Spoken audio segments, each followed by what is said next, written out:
पर्वतराज हिमालय की बर्फीली वादियां अपने अंदर न जाने कितने रहस्यों को छुपाए हुए हैं।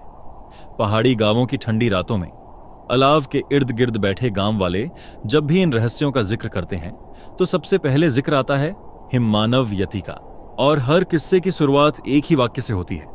शक्तिशाली यति को देखने का सिर्फ एक ही नतीजा है, एक निश्चित मौत, और मरने वाले को मिलती है बर्फ की चिता। कथा एवं चित्र अनुपम सिन्हा, संपादक मनीष चंद्र गुप्त। चिनारगुल बांध भारतीय इंजीनियरों की कुशलता का सबसे पक्का सबूत है। 13,000 फुट की ऊंचाई पर बना ये बांध लगभग पूरे उत्तरी क्षेत्र को बिजली सप्लाई करता है। इसी कारण इस पर हर समय कड़ा पहरा रहता है, क्योंकि इसके नष्ट होने का मतलब है पूरे क्षेत्र का विनाश और तबाही। अचानक एक दिन बांध का पानी दीवारों के ऊपर से बहने लगा। आसपास के नगरों में भयंकर बाढ़ आ गई। सरकार तुरंत हरकत में आ गई। बाढ़ पीड़ितों को सारी सुविधाएं पहुंचा दी गई है सर। पर ऐसा हुआ कैसे? 13,000 फुट की ऊंचाई पर बाढ़, सोचना भी मुश्किल है। मैदानी इलाकों की हालत भी खराब है सर। सभी नदियों में पानी खतरे के निशान को पार करने ही वाला है। जाहिर है पहाड़ी इलाकों का सारा पानी मैदानी इलाकों की तरफ तो बढ़ेगा ही। तभी सर, मौसम विभाग की एक बहुत ही आश्चर्यजनक रिपोर्ट अभी अभी आई है। उनके अनुसार हिमालय की बर्फ का एक बड़ा भाग अचानक पिघल गया है। ये बांध पानी की मात्रा में अचानक बढ़ोतरी से टूटा है। परंतु इतनी बर्फ अचानक पिघली कैसे? इस बारे में उनको अब तक कुछ भी पता नहीं लग पाया है। उसी वक्त स्पेस कंट्रोल सेंटर में सर, इनसेट से भेजा गया ये चित्र देखिए, इसमें ये चमक कैसी है? माय गॉड, ये तो किसी विस्फोट की चमक लगती है। और इस तरह रक्षा मंत्रालय भी इस मामले की चपेट में आ गया। इसमें इतना परेशान होने की कोई आवश्यकता नहीं है। मेरे ख्याल से ये कोई बड़ी उल्का है जो हिमालय पर आ गिरी है।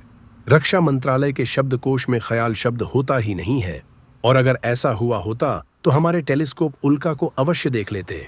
तो अब हमको क्या कदम उठाना चाहिए? हमारा सबसे पहला काम उस स्थान पर जाकर छानबीन करना है जहां से बर्फ पिघली है, और दूसरा काम कारण पता लगाकर इस विपत्ति को आगे बढ़ने से रोकना है। इसके लिए तो हमको स्पेशल फोर्स वहां तुरंत भेजनी चाहिए, जिनको बर्फीले इलाकों में युद्ध की स्पेशल ट्रेनिंग दी गई है। यही ना? हाँ, एकदम यही। लेकिन हमारे ऐसे सभी जवान सियाचिन ग्लेशियर पर तैनात है, और खराब मौसम के कारण अगले 2 दिनों तक वहां हेलीकॉप्टर नहीं जा सकता। आई नो दैट, लेकिन इस वक्त हमको हेलीकॉप्टर से वहां पर एक ऐसे व्यक्ति को भेजना पड़ेगा जो शरीर का भी उतना ही शक्तिशाली हो जितना दिमाग का तेज। यानी जो हमारे जवानों के वहां पहुंचने तक परिस्थितियों को काबू में रख सके। ऐसा शख्स तो मेरी नजर में सिर्फ एक ही है, सुपर कमांडो ध्रुव। कमांडो फोर्स का कैप्टन? इसके बारे में तो मैंने भी सुना है, लेकिन ये कभी किसी फौजी अभियान पर नहीं गया है। मुझे शक है कि ये उस लड़के के बुते की बात नहीं होगी। उस लड़के की गारंटी मैं लेता हूं सर। मैं तुम्हारे फैसले की कद्र करता हूं कमांडर। अगर तुम समझते हो कि ध्रुव इस काम के लिए सबसे उपयुक्त है तो मुझे कोई आपत्ति नहीं है। और फिर आईजी राजन के घर में तुमको अपने साथ कुछ भी ले जाने की आवश्यकता नहीं है ध्रुव। हम तुमको इस स्थान के आसपास कहीं उतारेंगे। यहाँ से उत्तर पूर्व दिशा में हमारी सेना का एक गुप्त आपातकालीन डिपो है।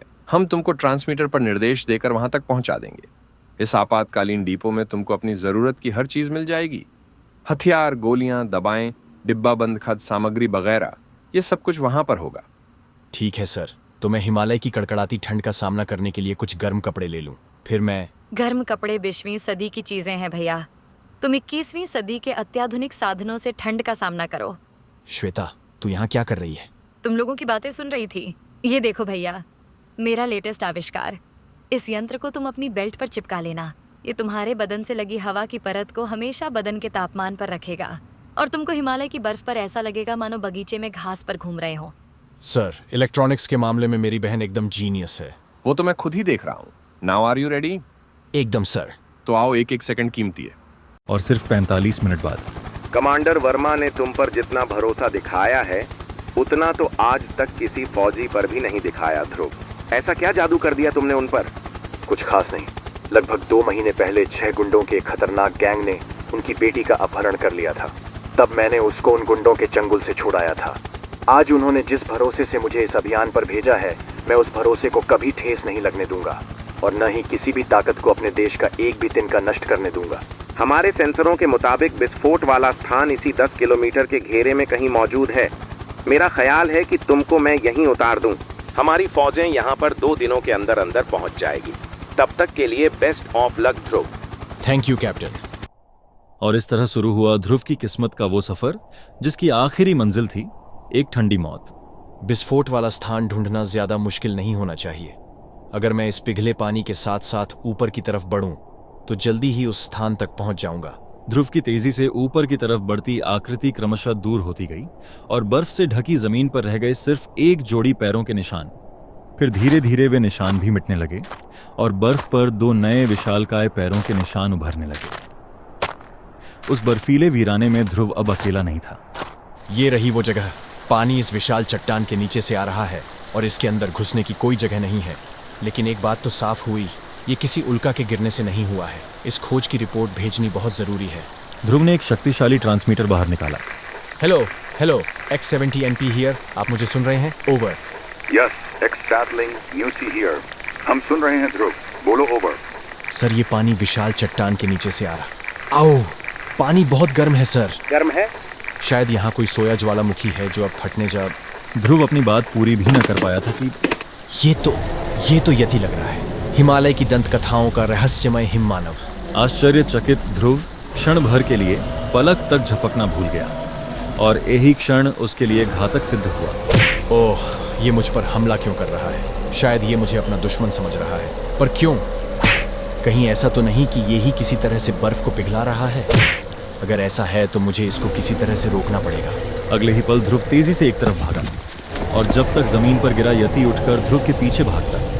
ध्रुव उसकी आंखों से ओझल हो चुका था, लेकिन नर्म बर्फ से ढकी सतह पर भागते पैरों के निशान पहले की ही तरह मौजूद थे। उसका पीछा करना ज्यादा कठिन नहीं था, लेकिन ध्रुव को पकड़ पाना बहुत मुश्किल काम था। रस्सी खींची और यति एक बार फिर नीचे आ गिरा। इस बार यति उठ नहीं पाया।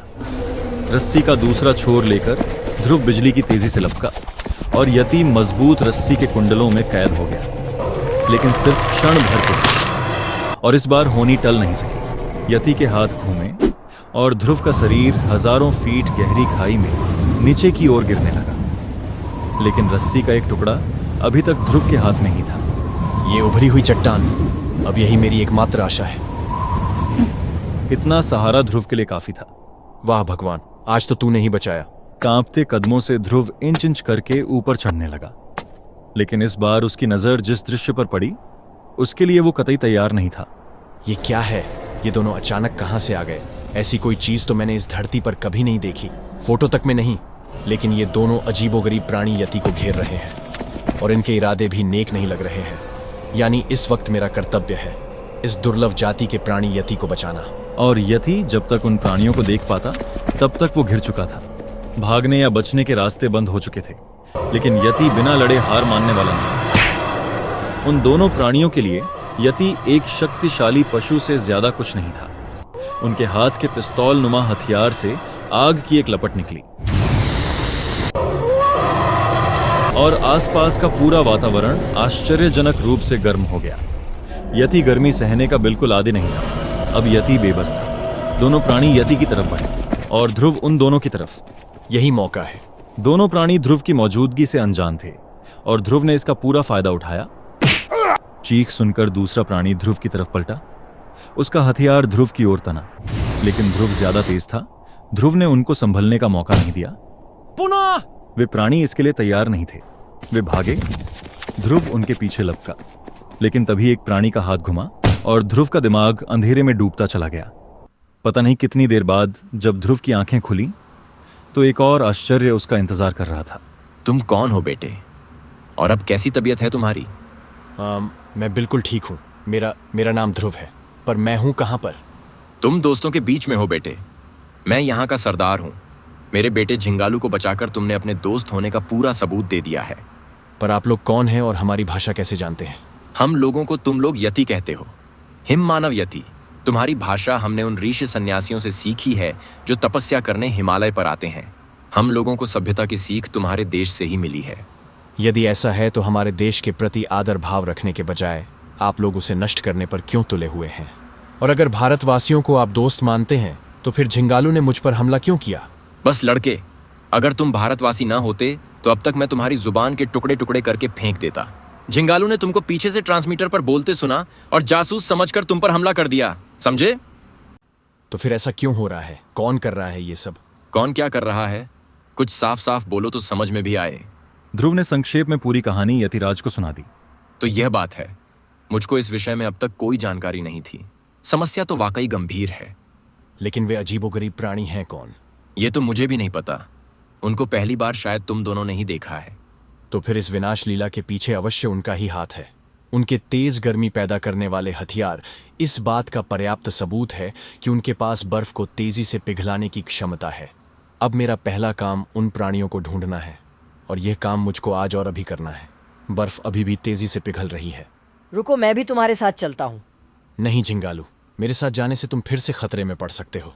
हाँ बेटा, ध्रुव ठीक कह रहा है।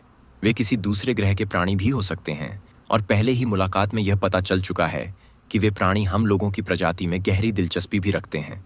इस वक्त ध्रुव का अकेले जाना ही ठीक है, लेकिन अगर यह शाम तक वापस ना आया तो हम इसकी तलाश में अवश्य जाएंगे। हमारी शुभकामनाएं तुम्हारे साथ हैं ध्रुव। जैसे ही ध्रुव बाहर निकला, आपने मुझे उसके साथ क्यों नहीं जाने दिया पिताजी? देखो बेटे, हम यति अब तक सिर्फ इसलिए जिंदा हैं क्योंकि हम बाहरी दुनिया से छुप कर रहते आए हैं। अगर अब इन पचड़ों में पड़े तो दुनिया को हमारा पता लगते देर नहीं लगेगी, और फिर हमारा क्या हाल होगा यह सब तुम खुद ही समझ लो। यतियों का सरदार होने के नाते यह मेरा फर्ज है कि मैं ऐसा कभी नहीं होने दूं। दूसरी तरफ ध्रुव अपनी खोजबीन में व्यस्त था।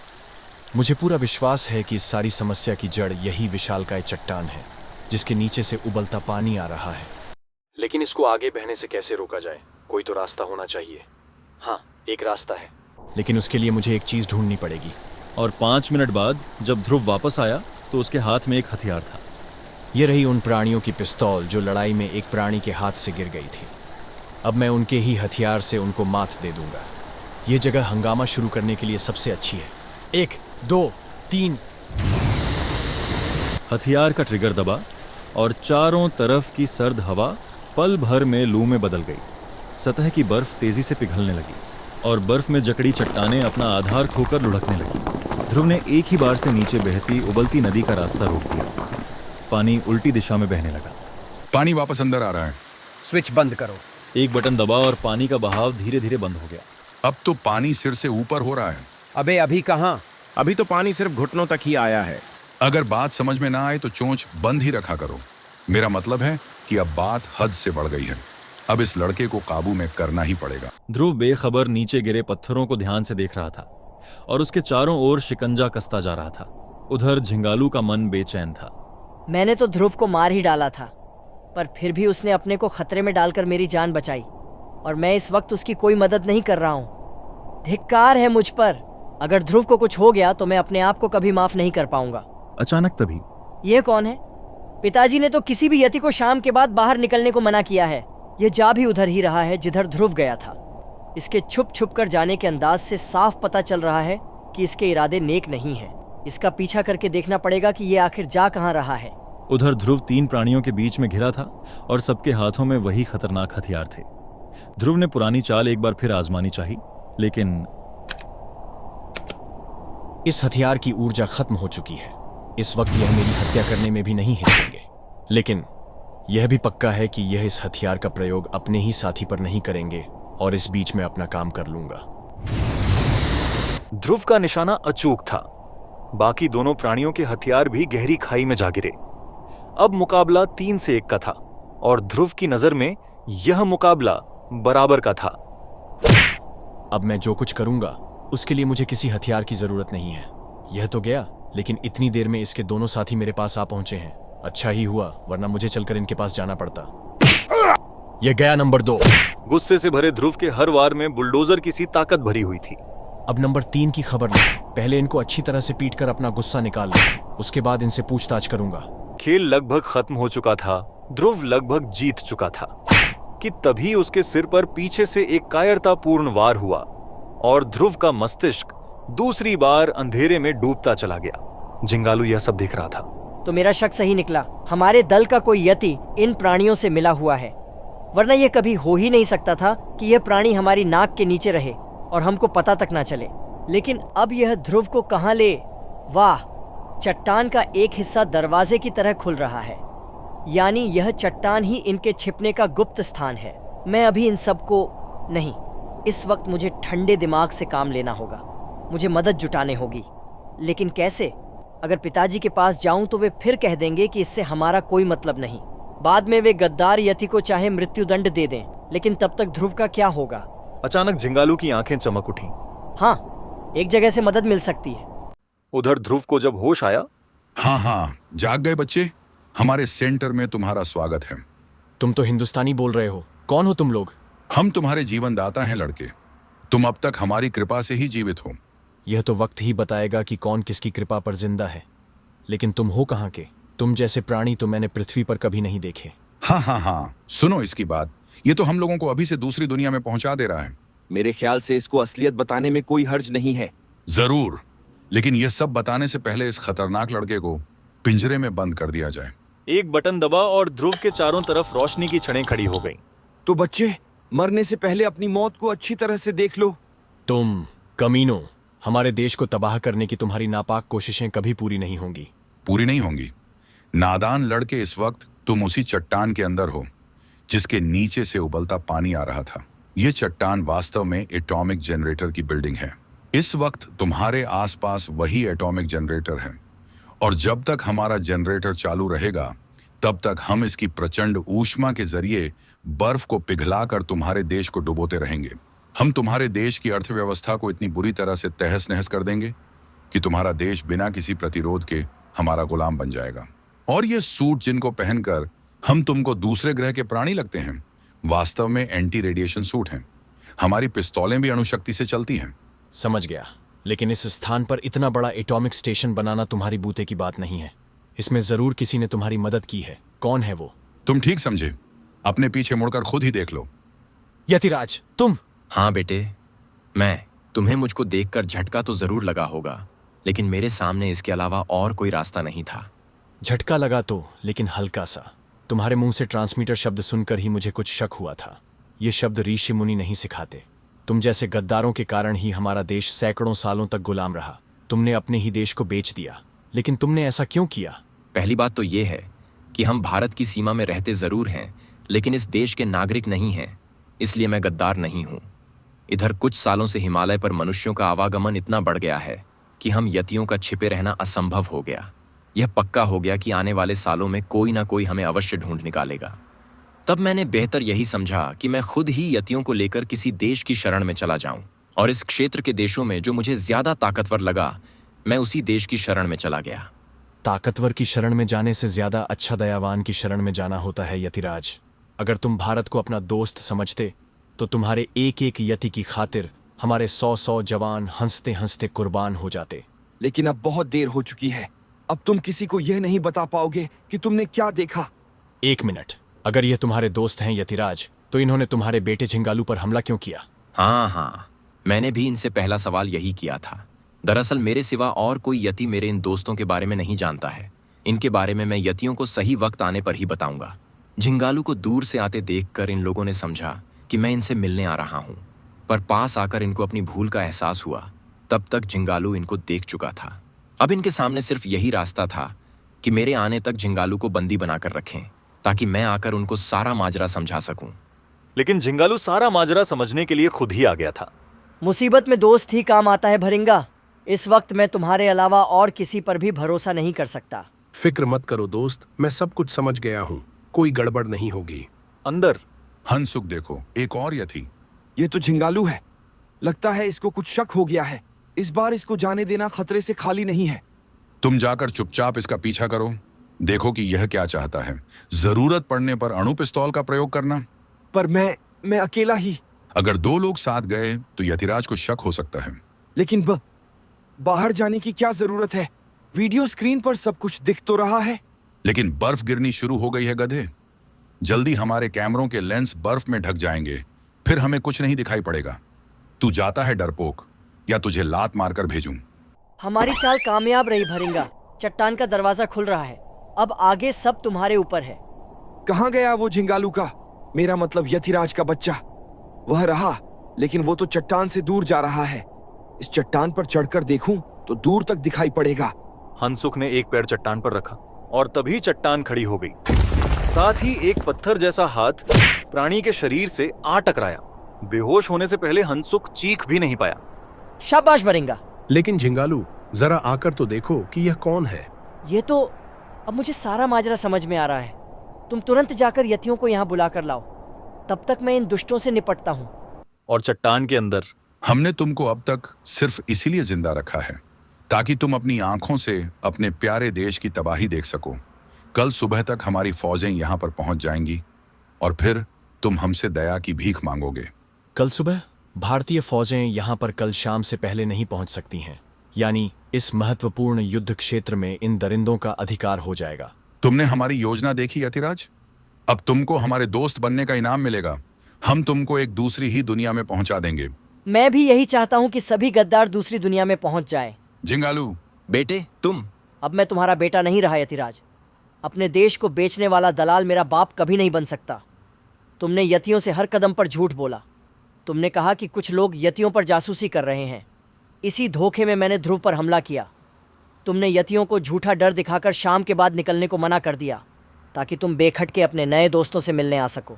मैंने जो कुछ भी किया वो सब यतियों के भलाई के लिए ही है, और मुझे यह करने से रोकने वाला मौत के घाट उतार दिया जाएगा। और तुम भी अपनी मौत के लिए तैयार हो जाओ यतिराज। झिंगालू यतिराज की तरफ लपका और मानो दो पहाड़ आपस में टकराए। गुस्से से पागल दोनों बाप बेटे एक दूसरे पर ताबड़तोड़ वार कर रहे थे। यतिराज का युद्ध के अनुभव झिंगालू से कहीं ज्यादा था, लेकिन जवान झिंगालू के शरीर में ताकत यतिराज से अधिक थी। कंट्रोल पैनल टूट गया और ध्रुव को बंदी बनाने वाली रोशनी की सलाखें गायब हो गई, पर इस समय किसी का भी ध्यान उस पर नहीं था। ये दोनों बंदर तो पूरा एटॉमिक स्टेशन तोड़कर हमारी सारी मेहनत को बर्फ में मिला देंगे। इनको खत्म करके ही स्टेशन को बचाया जा सकता है। तो सोच क्या रहे हो? भून डालो सालों को। लेकिन इससे पहले कि उनकी उंगलियां घातक ट्रिगर पर दब पाती। तुम लोग तो यतिराज को सचमुच ही दूसरी दुनिया में पहुंचा रहे थे। क्या तुम्हारी सरकार अपने दोस्तों को इनाम में सिर्फ मौत ही देती है? जो मन में आए बको, सुबह होने ही वाली है। अब हमारी फौजें यहाँ से कुछ ही दूर होंगी और उनके आते ही तभी एक जोरदार धमाके ने बाकी सारी आवाजें दबा दी। अरे, जनरेटर चालू हो गया है और कंट्रोल पैनल टूट चुका है। यानी अब हम जनरेटर को बंद नहीं कर सकते। जनरेटर ने पूरी शक्ति से बर्फ को दोबारा पिघलाना शुरू कर दिया। उबलते पानी की प्रचंड धारा फिर से बह निकली। पानी का रास्ता रोकने वाले भारी पत्थर भी धारा के सामने टिक नहीं सके। जनरेटर की गति नियंत्रण से बाहर होने के कारण जोर पकड़ रही थी। तेज गति के कारण स्पार्किंग शुरू हो गई थी। भागो, जनरेटर फटने वाला है। पलक झपकते सभी बाहर निकल आए। भागो ध्रुव, तुम रुक क्यों गए? भागकर कहां जाएंगे? इस एटॉमिक स्टेशन के धमाके से कई किलोमीटर का इलाका तबाह हो जाएगा। हम कुछ मिनटों में उतनी दूर नहीं भाग सकते। अब तो मरना है ही, लेकिन मरने से पहले मैं तुमसे माफी मांगना चाहता हूं ध्रुव। मैं तुम्हारा और तुम्हारे देश का दुश्मन बन गया था, लेकिन अगर तुमने अपनी जान की बाजी न लगाई होती तो हम दोनों अब इस धरती पर ना होते। तुमने मेरी आंखें खोल दी बेटे। कोई बुजुर्ग मुझसे माफी मांगे ये मेरे लिए शर्म की बात है, पर अगर मेरे ऐसा करने से आपको शांति मिलेगी तो मैं फिर से आपको अपना दोस्त कहता हूं। धन्यवाद बेटे, अब मुझे मौत का कोई डर नहीं है। मौत से तो मैं भी कभी नहीं डरा, पर इस धमाके से जो बर्फ पिघलेगी वो पानी पूरे उत्तरी क्षेत्र में विनाश की लहर। अचानक ध्रुव की आंखें तेज गति से बहते पानी को देखकर चमक उठी। झिंगालू, जल्दी बताओ, तुम इतने तेज बहते पानी में तैर सकते हो? मेरे पिता ने अपनी भूल मान ली है। इस वक्त अगर तुम कहो तो मैं इस नदी का रुख भी मोड़ सकता हूँ। इसकी जरूरत नहीं है, वक्त बहुत कम है। यतिराज, आप मेरा एक हाथ पकड़िए और झिंगालू तुम मेरा दूसरा हाथ पकड़ो। हम 2 मिनट में 4 किलोमीटर की दूरी तय करेंगे। 3 आकृतियां तेजी से बहते पानी की तरफ गिरी और फिर पलक झपकते ही तीनों नजरों से गुम हो गए। दूसरी तरफ दुश्मन देश की सेना अपने मुकाम पर पहुंच चुकी थी। कॉमरेड, यह दोनों हमारी तरफ भागते क्यों आ रहे हैं? और ये चिल्ला क्या रहे हैं? भागो, जनरेटर फटने वाला है, भागो। इन शब्दों ने दुश्मन सेना पर जादू का सा असर किया। भागो भागो! भयभीत सैनिकों के कदम भागने के लिए उठे, लेकिन पाप का घड़ा फूट चुका था। पल भर में हिमालय की छाती पर लाशें ही लाशें बिछ गईं। इस धमाके की गवाह सिर्फ 6 आंखें थीं। बुराई का अंत सिर्फ विनाश ही है। अगर मैं बुराई का साथ देना जारी रखता तो मेरा भी यही हाल होना था। जानते हो ध्रुव, पहले हम लोग बहुत खुश थे, लेकिन जब से हम मानवों की संगत में आए हैं तब से हम पर मुसीबतों का पहाड़ टूट पड़ा है। दिन का चैन और रातों की नींद हराम हो गई है। लेकिन अब तो हम दुनिया के सामने आ गए हैं। अब न जाने हमारा क्या होने वाला है। कुछ भी नहीं होगा यतिराज। आपके बारे में जानने वाले सभी व्यक्ति मारे जा चुके हैं, सिवाय मेरे। दुश्मन देश के गिने चुने व्यक्ति ही आपके विषय में जानते होंगे। उनसे बचने के लिए मेरा सुझाव है कि आप अपना रहने का स्थान बदल दें। बाकी रहा मैं, तो ये मेरा वादा है कि मैं किसी को भी आप लोगों के बारे में नहीं बताऊंगा। आप लोग वैसे ही रहेंगे जैसे पहले रहा करते थे। धन्यवाद ध्रुव। तुमको जब भी हमारी जरूरत हो तो हिमालय पर हमको कहीं से भी बुला लेना। हम कहीं पर भी हों तुम्हारी आवाज जरूर सुन लेंगे। ध्रुव अपनी जगह पर चुपचाप खड़ा दूर जाती दो आकृतियों को देखता रहा। फिर बाद में, तुमने तो वास्तव में कमाल कर दिया ध्रुव। एक ही झटके में दुश्मनों के होश ठिकाने लग गए। लेकिन सच पूछो तो मुझे यकीन नहीं आ रहा है कि ये काम तुमने अकेले किया है। तुम स्टेशन तबाह करने के बाद वहां से उफनती नदी में कूदकर जिंदा कैसे बच निकले? कोई आदमी पहाड़ी नदी में कूदकर जिंदा नहीं बच सकता। सिर्फ इतना समझ लीजिए सर कि जब भी कोई राम बनकर दुष्टों के विनाश के लिए निकलता है तो उसकी मदद के लिए कहीं ना कहीं से हनुमान आ ही जाते हैं।